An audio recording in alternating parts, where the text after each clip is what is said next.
В Южно-Сахалинске представили медали первых зимних международных спортивных игр «Дети Азии». Всего выпущен 91 комплект медалей. Высшие награды победителям соревнований начнут вручать со второго соревновательного дня. Церемонии будут проходить на главной площади столицы, которая на время игр преобразится в культурный парк.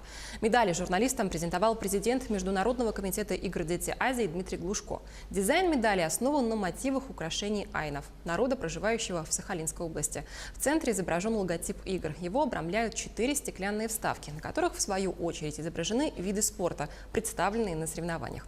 По краям медали видны лепестки и прямые лучи, символизирующие солнце. Прототип изображения находится в Сахалинском краеведческом музее. Футляры также представляют собой утварь айнов.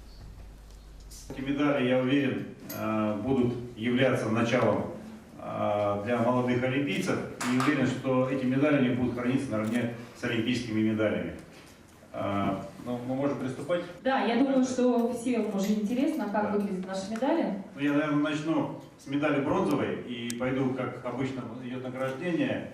И добавлю лишь, что к медали золотой чемпион, медали чемпиона прилагается также золотая медаль для его тренера, а также значок, который сопровождает эту медаль, которую он может носить на своей одежде.